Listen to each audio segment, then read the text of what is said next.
Hiya,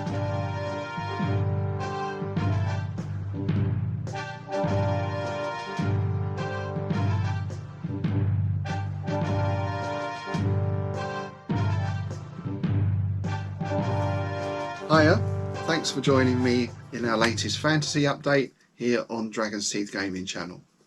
You may remember I've been getting into the game War Master Revolution recently. I've got the set of rules and I ordered a Vampire Count's army from Excellent Miniatures.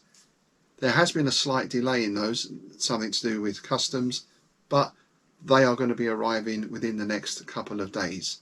So I had a little bit of an undead gap in my life, and I was looking around the internet as one does, and I came across these. These are from Warlord Games, and it's a set of 25 or 28mm skeleton warriors. Now obviously these aren't for War Master, which is 10mm based, but these I thought would be great for my fantasy skirmish game. As you may remember, I'm currently putting together a set of rules for fantasy skirmish where each player has a central figure and a number of followers, and everyone has a different objective on the table. So of course I thought, well, what is a fantasy skirmish game without some skeletons to liven things up? Jason and the Argonauts is still probably my favourite scene out of any film I've seen ever. Still stands up today. So you've got to have some good Harryhausen type skeletons. These are part of the Warlords of Erewhon series, which I believe is its own set of rules. That might be something I'll look at in the future. But of course, as skeletons, they'll fit in with any fantasy type game, whether that's tabletop, your role-playing Dungeons and Dragons skirmish, or so on. So, nice rattly box. Let's take a look. So there we are, Warlords of Erewhon Skeleton Warriors. So some nice artwork, and you get an idea on the back of what figures you've got inside.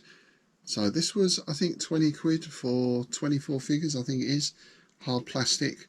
And of course the nice thing with these is you can pose them any way you want, and there's a certain amount of customization available straight out of the box.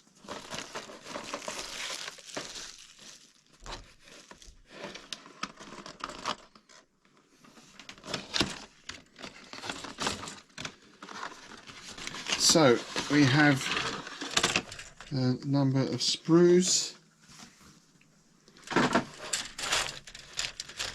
1, 2, 3, 4 sprues, and oh, this is excellent, we've actually got sets of decals for the shields. That's really nice because that level of painting detail is probably beyond me today with my eyesight.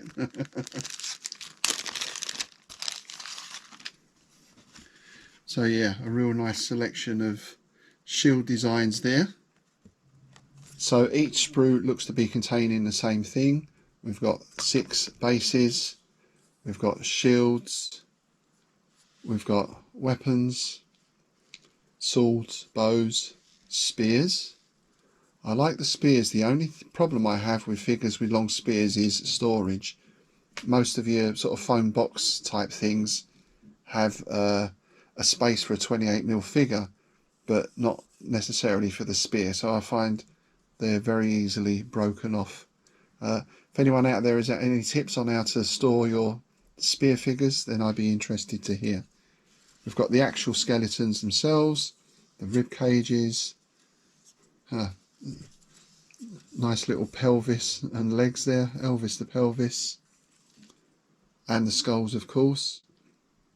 I'm surprised they're in so many parts actually. There's going to be a fair bit of assembly going on there, but that does give you the ability to really vary your figures of course. So from the looks of it, each sprue contains the same. I always like a skeleton with the horned helmet on. That's always a good look. But nonetheless, even though it's 4 sets of the same thing, as I said, I'm sure I can get lots of variety out of these just straight out of the box, and that's before you even start doing any modifications of your own. So this looks like a great set of figures. There's going to be some gluing and construction involved. What glue do you find works best with this type of plastic? Because recently I got some sci-fi figures for a skirmish game that were this same sort of hard plastic, and I think I use your conventional sort of plastic cement, and I found it made the joins very brittle. In fact, I dropped one figure and the arms both fell off. So do you use that type of plastic on these, or would you go for super glue?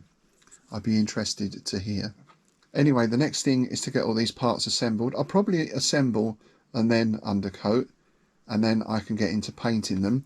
I'm going to be quite busy with all this stuff, because not only have I got these now, as I mentioned, I've got my Vampire Count army arriving any day now, presumably by back post.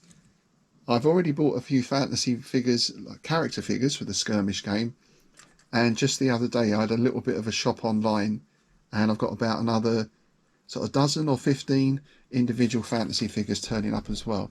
So there's going to be a lot of painting going on over the next few weeks, which is all a good reason for me to get my shed done as quickly as possible, because once I've got the shed set up, I can leave everything set up, of course.